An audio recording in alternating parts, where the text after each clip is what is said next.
Hello, everyone. Welcome back to Chai Together. I am your host and founder, Pratik Day. Today, you are tuning in for a cup of courage, hope, and imagination. So, we use courage on this platform to showcase our stories. We use hope to overcome, and we use imagination to resonate and understand with the stories that are being shared. So, with that, I'd like to welcome Mr. Nico Cavallino. Is that right?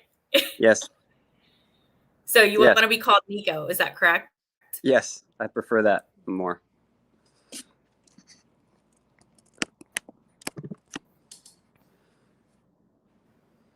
What is your name, Oh, Nico? I think we're just a having little some bit of a internet yeah, a little bit concerns. of a Is that from breakup there. your end or is it my end?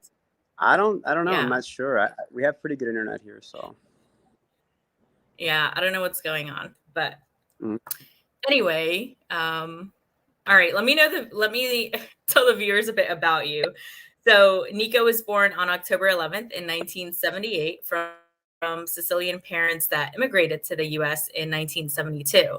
He primarily grew up in the suburban area of Michigan, which where he's now. And growing up, Nick was very hyperactive as a child, and as a result, he got in a lot of trouble early into school.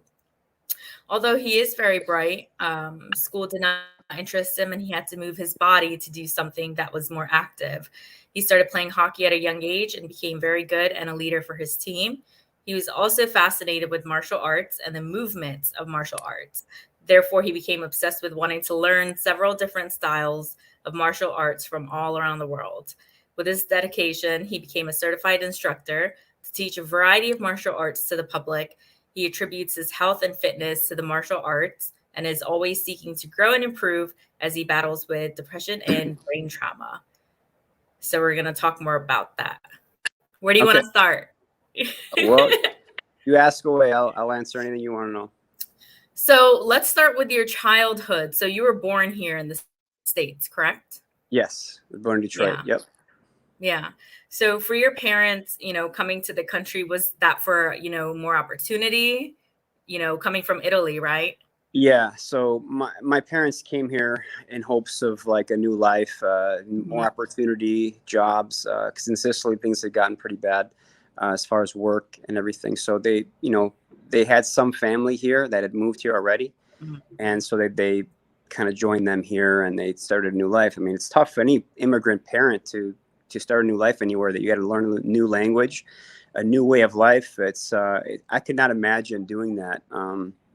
At the ages that they were at. I mean, my mother was like a teenager basically when she Wow. came here, so it was very, very difficult for them to adjust to the new life, new language. So growing up, it was tough in a household where you had two languages. So when you go to school, Mhm. things were more difficult for me to understand or for me to learn, and especially from my hyperactivity. That I had no real physical outlet because my parents weren't. They were immigrant parents, so they Yeah. had, they thought, okay, well, you know, their parents weren't as good to them as they were to me, and so for them, they they looked at me and said, well, yeah, you just go do your thing. I'm gonna be busy. So it wasn't like no parenting so much. It was more Mhm. like just me kind of fending for myself. So like I wasn't really taught a whole lot of things. So as at home, I got I goofed around a lot. I had a lot, I broke a lot of things. I got in a lot of trouble. Okay, so I watched a lot of television. Grew up on television. Grew up on a lot of television shows, kung fu movies, and ninja movies. I was a really big nerd with that stuff, so I thought I was a ninja. So at school, things got worse. Because when there was things that didn't interest me, I tuned it out. I didn't care about it. I didn't want to talk about it. I didn't want to think about it. I wanted to think about other stuff. I wanted to think about having fun and jumping around, running around the classroom. And it's interesting because in second grade, my second grade teacher actually tied me to a chair with rope, and it was What? yeah, That's yeah, abuse. yeah. That's So I not mean, legal. this was back in the '80s, so nobody cared about that kind of thing. So um, if it happened today, I'm sure it would be all over like the news and it'd be like a big story. But it wasn't it wasn't a big story back then. It wasn't a big deal. It was funny looking back at it now. It's pretty funny, but um, you know, I was just I didn't listen. I didn't want to hear what they had to say. I didn't want to learn anything that didn't interest me. So I got bored really easily. So I needed a physical outlet, and I got into my brother was a big soccer star. He was a very good soccer player. He had natural talent, you know, and it came from my father. My father was he played like semi-pro soccer in Sicily, so he, you know, had the good genetics for that. But my brother, he loved soccer, but I think he didn't take it as seriously as he wanted to take it. Like he, you know, I don't know if he had aspirations to be a professional soccer player, but he just kind of he kind of let go for a while. So I got into hockey. I got into hockey at an early age, and I got obsessed with it. Anything I liked, I became obsessed with it. So when I obsess about something, I have to find out everything I can about it. I have to learn everything. I have to watch. I have to learn how my favorite players would play. My favorite player growing up was Steve Yzerman. So he was my favorite player because of a few reasons. He was a smaller guy, like I am, and he was a quiet guy, like I was, and you know, he just led by example. He was such a talented guy, but he didn't brag about himself. He didn't talk about himself. I really liked that quality about him. So then I made this transition and I've always been fascinated with martial arts, but martial arts was something that I always just loved doing, but I never had any formal training when I was a kid. I went to a karate class. My mom took me to a karate school. It was really close to my house.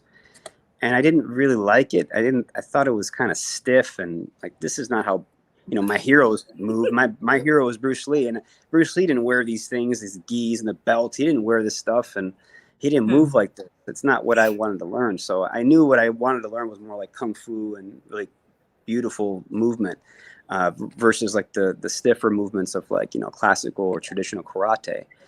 So I knew that wasn't for me. So I didn't really, you know, take to that. So later on in my teens, I got really into it. But I didn't have the avenue to learn like in a school for what I wanted to learn. So I started buying books. I started, you know, buying videos and trying to learn on my own. And I converted my basement into like a gymnasium. Like it was full of equipment that I built, equipment that I bought. It was just all kinds of different things for training. And I would try to get my friends to come over, but they didn't really like that very well because you know, I took it serious and they were like goofing around. I was like mad. I'm like, no man, this is not a game. You know, I'm here I want to get good. I want to be the best.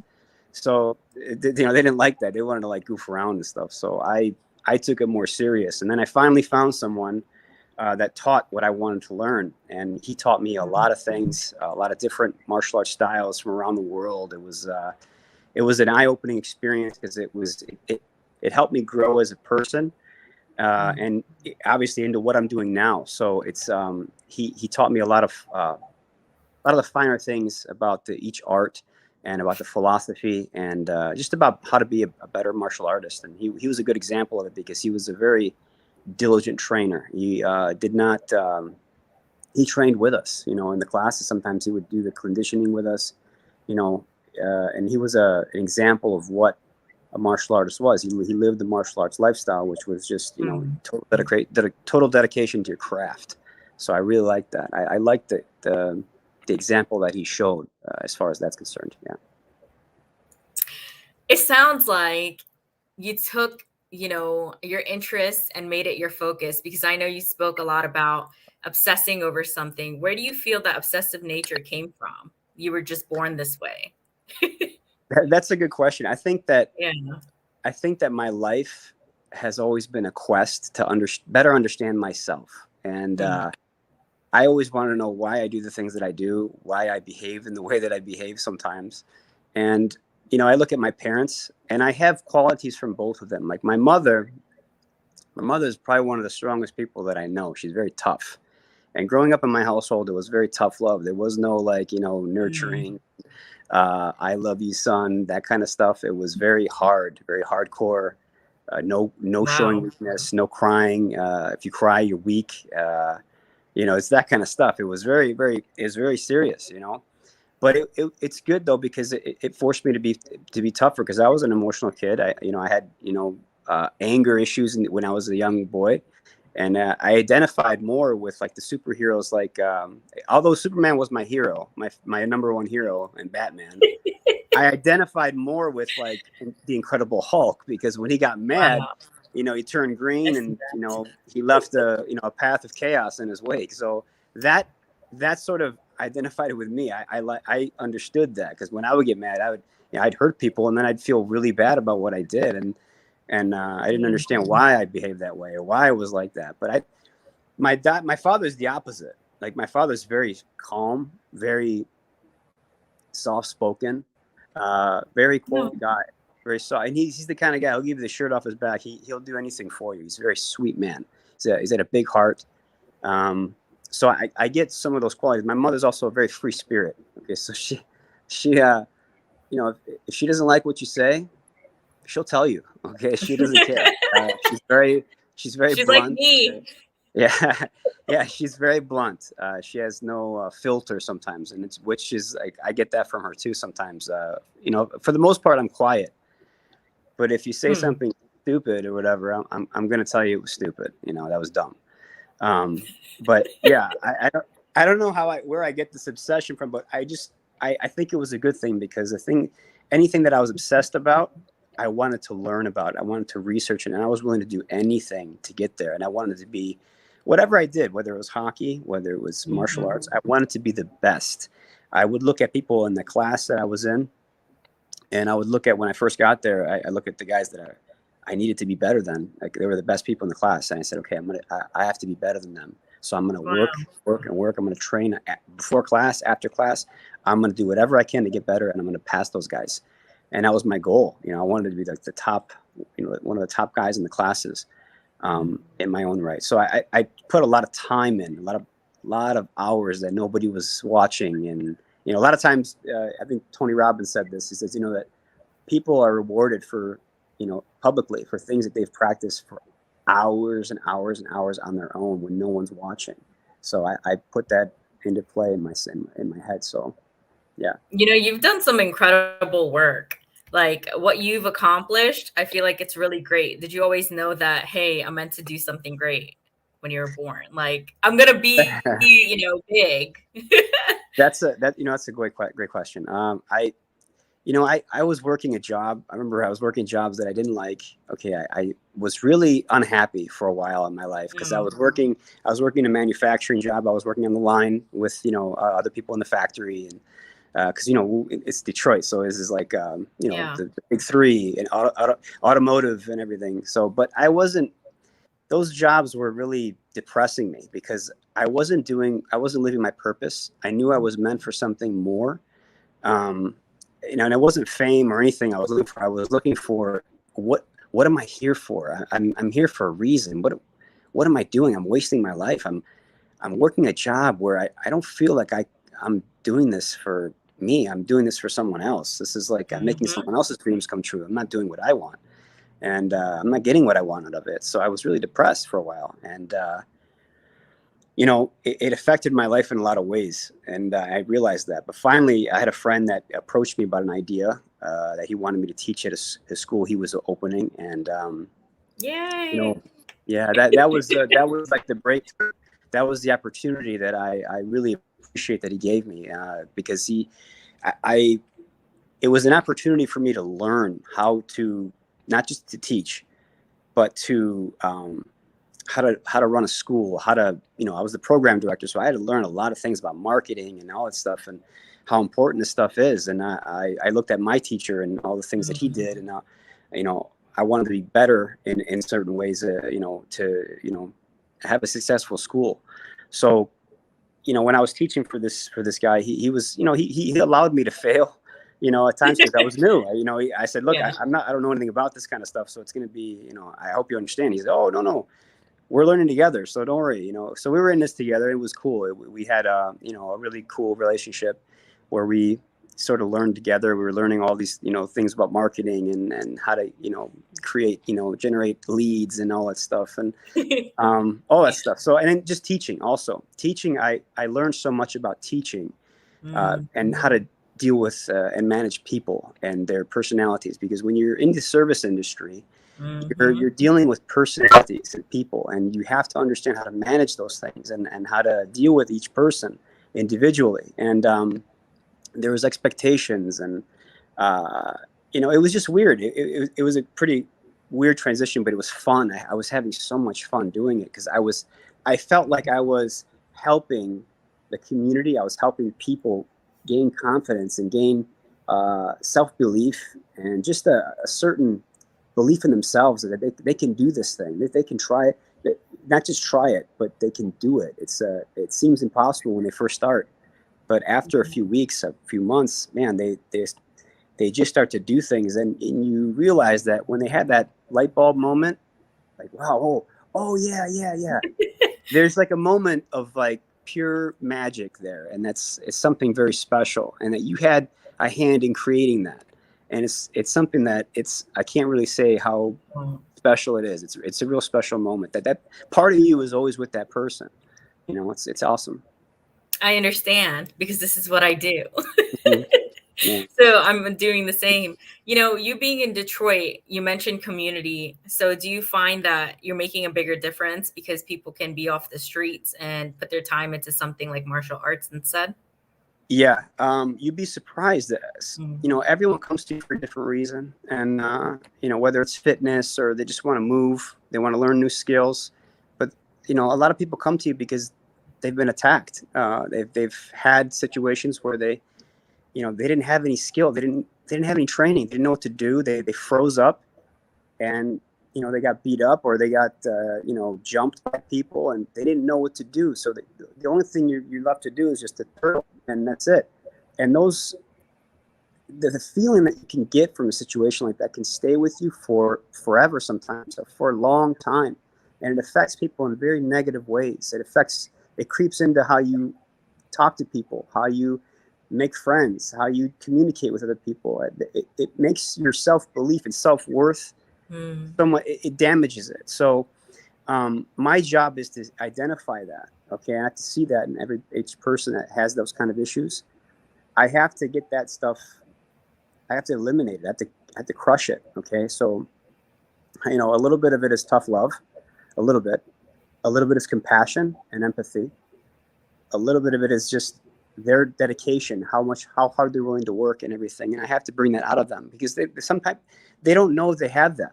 They don't think that's possible, and they don't understand that it is there, and they have to bring it out. But I have to kind of find it in them, but they have to bring it out. I can open the door, but they have to walk through it. You know, I tell people I'm not a teacher. Okay. I'm more of a pointer. Okay. I point you to the way, and then you got to do the work though. It's all on you. That's what the great thing about martial arts is that unlike team sports, because I played team sports too. I played soccer, I played hockey, and I understand those dynamics of being part of a team and a unit, and everyone, you lose games together, you win games together.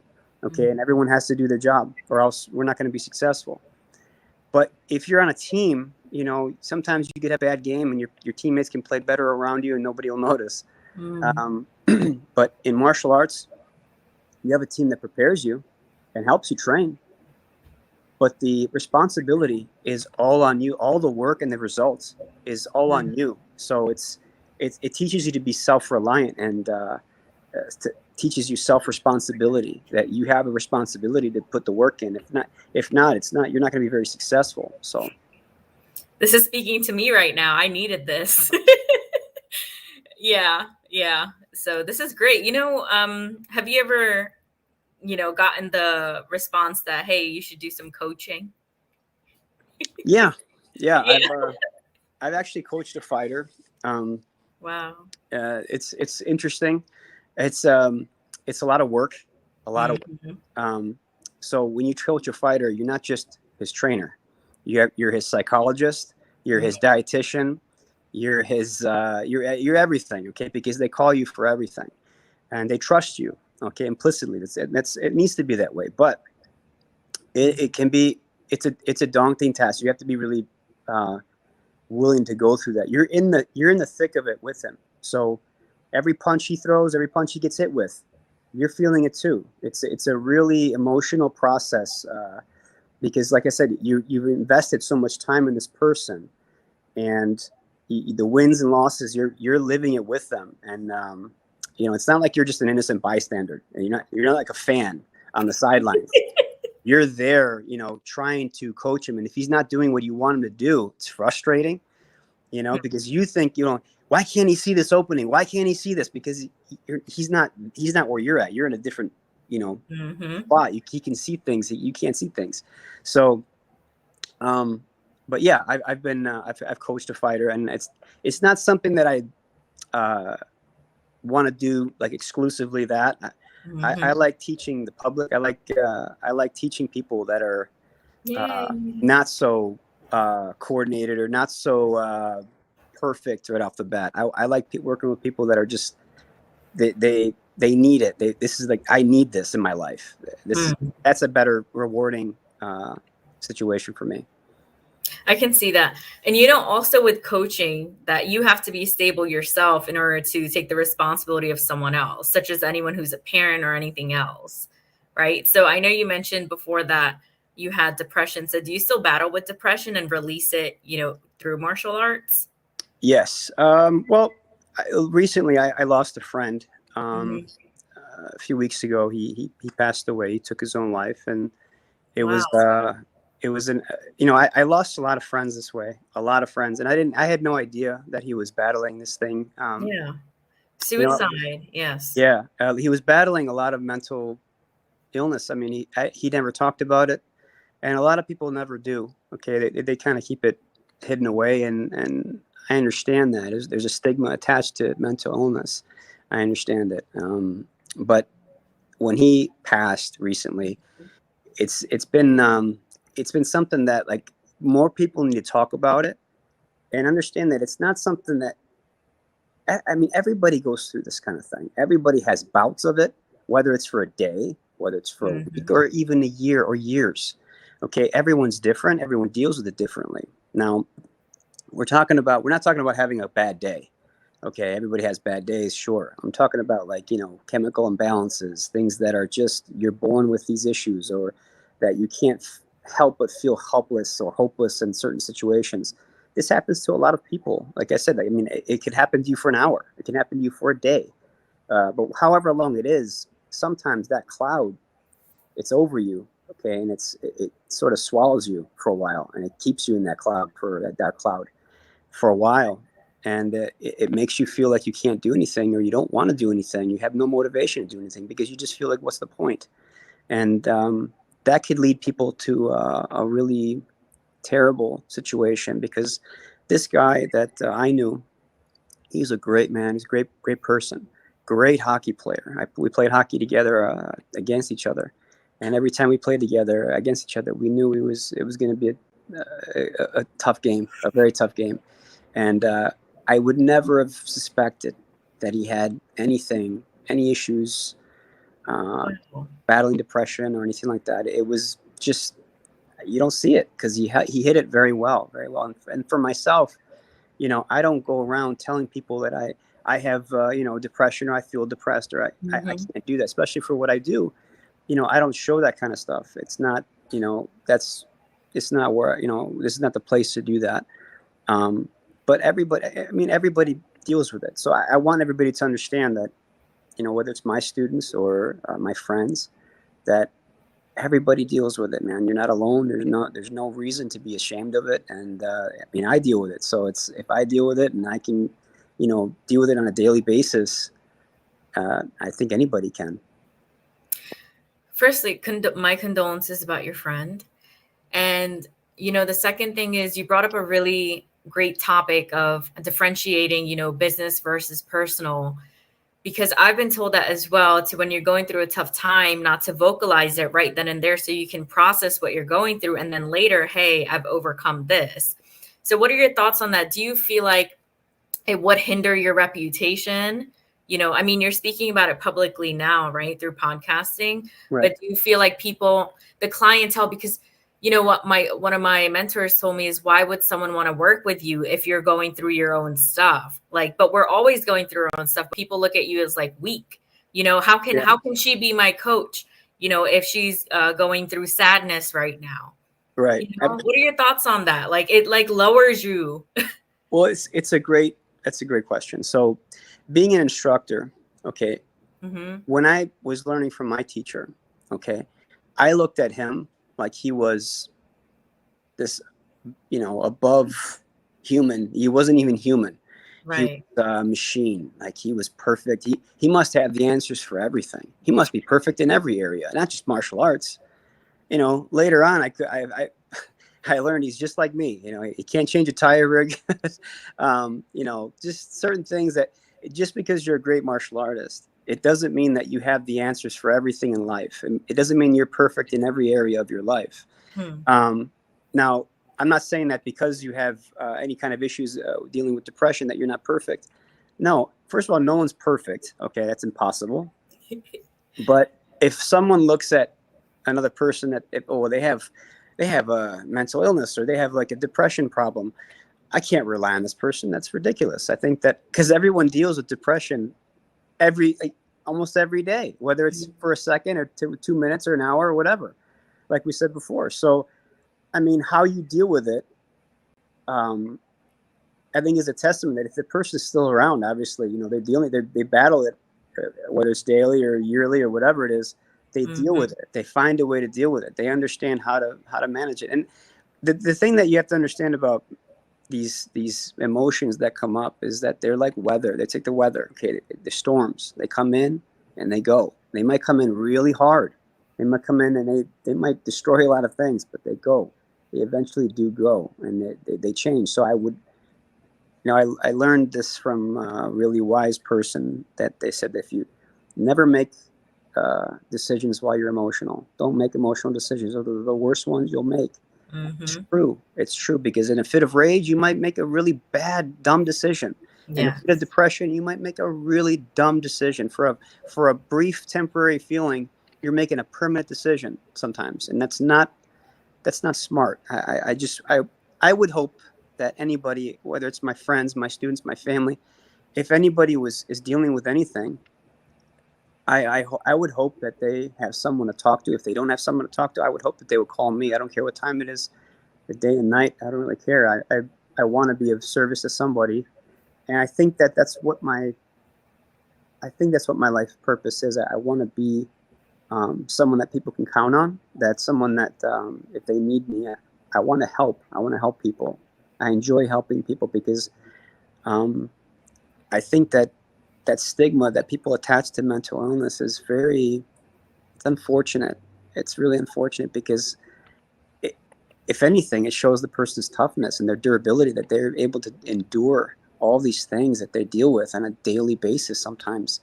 Because it's a battle. It's like addiction. Okay, if you have an addiction to anything, it's a battle. I mean, you face these desires and these cravings and all the time, and sometimes we're like, uh, sometimes I think about myself as I'm a glutton for punishment, because sometimes you think about things on your own that really was a painful situation for you, or a painful memory. It comes back at you, and it sometimes ruins your day, or ruins your, that hour or whatever. But for me, training has been therapy. Has been the therapy that has kept me centered. Whatever problems I ever had in my life, I always had this. I always had training I had to go to. I could release all those demons and all those stresses and frustrations and anger and sadness. Everything I could let out in a safe way. I didn't have to necessarily hurt anybody, but I got it out. I needed a physical outlet, and I think everybody does. It's like I think everybody needs, as Bruce would say, Bruce Lee, that need to express yourself. I think if you look at a dancer, whether it's ballroom, tap dance, ballet, whatever, dancers are unique in a way because they're expressing each technique, each movement with their own personality also. So that's pure self-expression. I think it's beautiful, and it's so pure when you can feel what they're doing. As you watch a dancer dance, and you watch how they express themselves, and they're having a conversation with you while through their movement. That's powerful. If you can pick that up, you're a very special person. I think it's really magical when you see. That's why I really watched. When I watched martial artists, I thought they were like magicians. I think they were doing things that I thought were just, wow, they're magical. These guys are magical magicians. I wanted to learn that, and I ever since then, I've learned how to like express what I'm feeling. Okay.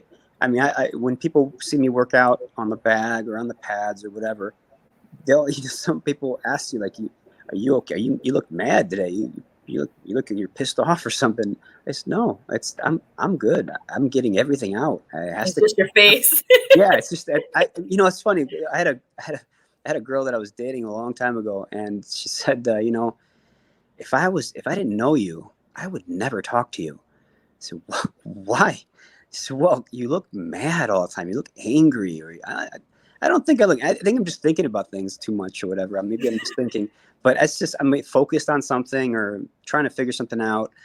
But when I'm training, I might look that way. I might look kind of mean or whatever. But I'm just focused on what I'm doing. I'm trying to let all the negativity, bounce off me, and anything that I'm thinking about that's negative, I'm trying to get out, and it comes out in the training, and it keeps me centered. It keeps me sane, because anytime I've ever had any injuries where I couldn't train, that was the problem. When I couldn't move, I couldn't do anything.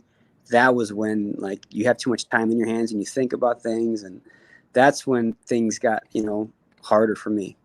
Yeah. It's too much alone time. And it's clear you're not with her anymore. No, thank God. Yeah. That's so funny. So tell us about the brain trauma. That was from a car accident. Yeah. So I was in a car accident. I was a teenager when it happened with my mother. Oh, wow. Yeah. So we were driving home, and I was on this road that's known as a cursed road. Many people have died, and many people have been severely injured on this road. It's a really cursed road. Can you believe it? Yeah. Oh yeah. Ever since I was a kid, we knew about this road. It was very What is it called? It's 18 Mile Road. 18 miles Oh, between Hayes and Garfield. It's a really bad. A lot of bad things have happened on that road. So people still go? yeah. Survive? I drive down it. I do drive down it sometimes, and I remember everything that happened. I mean, first of all, wow. There was a kid. He was 16 years old. He was driving with his friend. He just got his license, I think, or just got his car. He was so excited. He had a Mustang, T-tops. He was, feeling great, and he's tried to pass a car, came in our lane, and he was driving about 80 miles an hour, and he hit us head on. And, my mother, first of all, the car that hit us, flipped over our car and landed on top of the car that he was trying to pass. So he was killed. He was killed instantly. The kid, 16 years old, he was decapitated. That was it. His friend survived. And my mother, okay, I remember glimpses of like the whole incident. Okay, I remember the impact. I remember the aftermath. I remember my mom was screaming. She was next to me, and her leg was pinned underneath the brake, and it was broken in 4 places, and she was stuck. The car was on fire, and I was out of it, kind of like woozy, and I got out of the car and started walking. I collapsed, and then I remember, everyone coming out of their houses, and one of them embraced me, and then there was a ambulance, and they were cutting off my clothes and putting me in braces and everything, and I felt like I was missing a chunk of my head. Like I felt like a piece of my head was missing, because I could feel the impact where I hit the windshield. So, like, I should not. Looking at that accident now, I don't understand how I'm still alive. I have no idea. But I had like a soft spot in my skull for a while. I could push into it. It was really weird. But the trauma that I experienced, it came with a price. It was not. I didn't break any bones. I had my skull was, pretty injured. I had some injuries there, but my brain was like, my doctor said that it's like when you put a tomato in a jar and shake it up real good, and it's bleeding. That's what happened to your brain. Your brain is bleeding. And I had memory loss. I couldn't remember anything. I couldn't. I had a hard time remembering just basic, simple things. And some of my motor skills and my speech was a little messed up for a while. So I had to kind of relearn some things, whatever. But I had to see specialists for a few years, brain injury specialists, and it was a scary process, because there were things that I noticed about myself that I wondered if I was ever going to be normal again. Because there was, I can remember one story. My doctor said, "I'm going to tell you a story, and I want you to repeat it after me." Okay, and I said, "Yeah, sure." And he said, "Yeah, okay." The dog ran across the street into the backyard and back into the house. He says, "Now what did I say?" I said, "Oh, piece of cake." Oh, I got it. And I couldn't remember what he said. I could only remember there was a dog. The dog, and there was there a fence? Was there? It Yeah. was. I could. He said it. I forgot it, and I was so embarrassed, and I was so scared that I'm like, oh my god, I'm brain dead. I'm like handicapped now. I can't remember. How am I going to live my life? How am I going to be normal and all this stuff? And I went through that for a while. Basic things I couldn't remember. I could not remember simple things. And then when it came to like names, it was even worse. Like someone would tell me their name and I couldn't remember their name like 2 seconds after they said it. So it was really bad. So I think that obviously contributed to the depression. It made it worse. And then like also just the whole point of like being in an accident like that, it was very serious. You wonder how was I saved? How am I still here? Wow. If I'm still here, why? Am I wasting my life? Because when I was working in those factories, I thought like, God saved me for what? For what? What am I doing this? Why am I doing this here? This is not what I'm supposed to do. He didn't save me to do this. This is not what I was meant to do. And I'm meant for something more than this. So that was something I struggled with also. I love it. This Yeah. is so incredible. I have no words because I'm just taking it all in myself. Wow. It's really great talking to you. You're an incredible person. I didn't know what to expect, but I'm glad Tiffany connected us. Right. Is there anything else you'd like to share? Yeah. I mean, the main thing is, like I said, since my friend passed away, I really would like to get out that anybody who's struggling with mental illness or any kind of depression, that you're not alone. It's not something you should be ashamed of, and you should talk to someone. You should talk to someone about it, whether they understand it or not. It's always better to let someone know what you're dealing with and how you're dealing with it, because without it, the biggest regret everyone has is that if no one knows, they all say the same thing. It's like, I had no idea. If I'd known, I could have done something. And it makes people feel really helpless. Like it makes them, really feel useless, as a friend. We feel like we weren't there. We should have done something. There's something we could have done.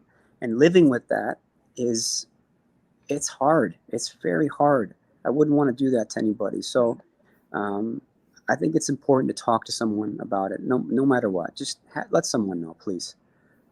Do you feel like you do some work in suicide prevention since your friend passed? Like maybe incorporate it with your school? Yeah. I mean, I like I said, I think making a permanent decision on a temporary feeling is it's tragic. It's just a tragic thing to. I mean, it's not a movie. It's not a movie. You can't come back. You can't come back. It's not. You don't push reset. It's forever. So it's. You got the people you leave behind. They have to deal with that. They have to live with that, and it's terrible. I would hope that people would really just talk to somebody. Just talk to somebody. Anybody. Wow. Thank you for sharing with us. Thank and you. Stay on because I want to talk to you a bit more if you have a few minutes. Sure. Off live. Okay. Sure. And thank you, CL, for joining us, and Courtney, thanks so much.